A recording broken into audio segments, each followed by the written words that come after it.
over there somewhere, another green hot fourth year. But anyway, they knocked the green hot of fifth year down after I'd done my O-levels and built a magnificent gym. And I think that when Ken came to teach PE, and a lot of us, Mike Wood, Ken, myself, remember a guy called Barry Widger who coached? Yeah. And there were more cricket. Sort of, fellas with fuzz on their chins. We were only in our early 20s. But Ken was known far and wide within the Oratory as a man whose class you didn't come too late. And if you did, you didn't do it a second time. But there were climbing ropes in the new gym. Remember those, Ken? Yes. Climbing ropes. But you had an awesome reputation with what you did with those ropes if in fact fellas. Bloody right! Bloody right! But anyway, this particular time... Do I have to go to jail for that? You would now. In the grounds called Permission to make shifts. Yes, who doesn't? George Ship, excellent man. Yeah, he was the groundsman and general factotum in the Oratory. But anyway, there were swing doors into the gym, with two great plates of glass, one in each. And of course, being a good safety conscious school, the Oratory had the normal metal drill in between the two bits of glass. So you didn't run through it. But anyway, the glass got broken as was its wont, and for some reason it wasn't repaired. So there was a large gap there, and boys had the habit of running in and out through where the glass used to be. And because Ken did not tolerate anyone being a little bit late, they used to go through it extreme knots. Until one day George was ordered to put the glass back. But no one told George to put the wire in between so people would see glass. And there was a little fat boy there, and I remember, I won't use his name. Anderson. This little fat boy was there, and he knew that the rope was weighty very bad. It was late. So he went through knots to where he thought there was no glass. But sadly, there was glass. And I can still see an image. It's like these Tom and Jerry cartoons.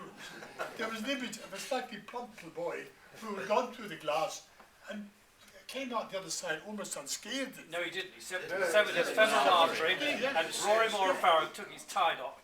Yeah, I remember saying, but he went through that glass and that's it. He might have died. He'd just taken his glasses off downstairs in the change room. That stuck in my mind. But can we move on into Millfield? But do you remember Rory and Moore? my memory of Millfield, before I completely losing my memory entirely, is that we had a good team, but we had some great line-out men. Tony, I have a problem, as you probably all discovered already, with Christian names. So the Oratory did not do Christian names. The Oratory did surnames and numbers.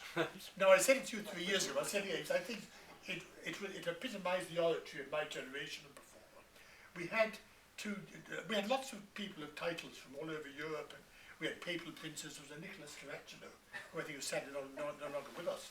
But we had Archduke Michael and Archduke Guise of Austria.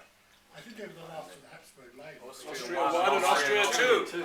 Yeah, exactly. Austria 1 and Austria 2 in OS language, in fact. But that was sort of the way the Oratory went in those days. But the problem for someone like me, I went back to teach there, was, well, there were 7 or 8 Stillwells at one time. 7 maximum. 7 maximum. But the problem with the Stillwells was they didn't have the sense to leave 1, 2, 3. At one stage they left, I think, 1 and 4. And if you were teaching afterwards, who the hell now is Stillwell? Because they all jumped different things, in fact. But that was the way the Oratory functioned. And it functioned very efficiently. But coming on to the Millfield match of '66, your good self and John Carroll, was it? John Carroll. Yeah, we had 2 or 3 good line-up men. And in those days, rugby was really rugby for 2 reasons.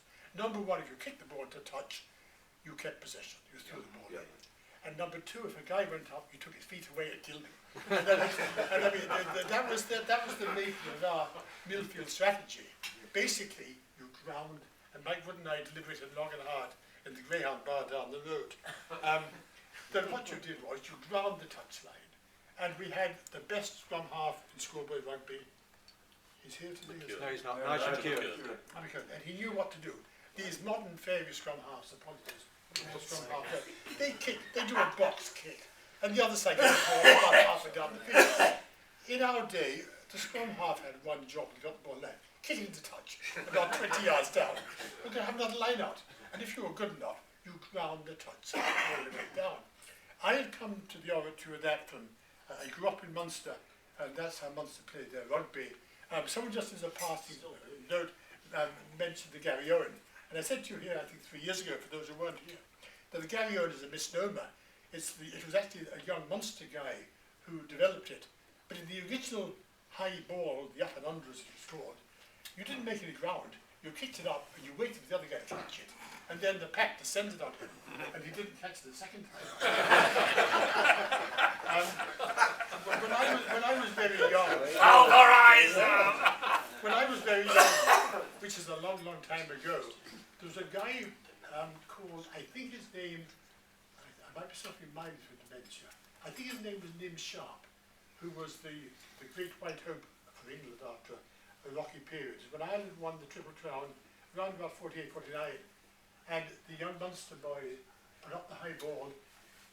His name was Tom Clifford, he's a family legend, that's why I know so well. And Nim Sharp, the great athlete, Dickie Sharp. Richard Sharp. He came forward and caught the ball as a perfect athlete should. In those days you could jump, and well, you did jump, but of course you weren't protected by being off the ground. And a horde of green shirts engulfed him. And I don't think he played an awful lot of rugby after that.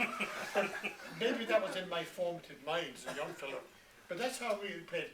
And we ground the touchline, and we got, I think, 3 penalty goals. Millfield had the temerity to score a try and convert it, so that we lost. No, we won. You won. But 2 things will always stick in my mind till the day I die. The first one was, on the way back, my couldn't I said to the lads, "You've done well, we're going to buy you all a pint." So we bought them all a pint.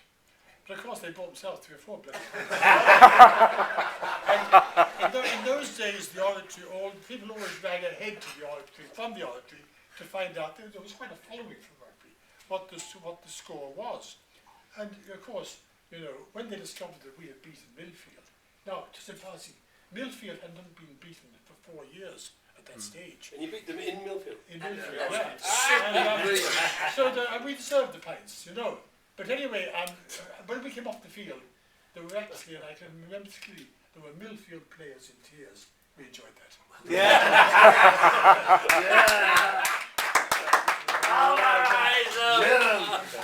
And anyway, having said all that, we got back, and there was the adoring horde, including Dom Adrian Morley, of course, you know, awaiting the Conquering Heroes. Now, the Conquering Heroes, if I say they fell out of the bus, that would be about as near what so we were not too prominent. But I met Dom Adrian a day or 2 later, and you know, he's always kind of a snippy. You never saw much of a smile. We beat and then he said to me, "But we didn't score a try." Who cares? Maybe that was your you know. Who cares? Who cares? We look back with those tin spectacles. The good times were bad. I think with the Oratory, it makes people individuals. I said to you here 3 years ago that my abiding, if someone said to me, "Summarize the Oratory in 1 word," I'd say the word is eccentricity. Yeah. I still live with that. Thank you very much.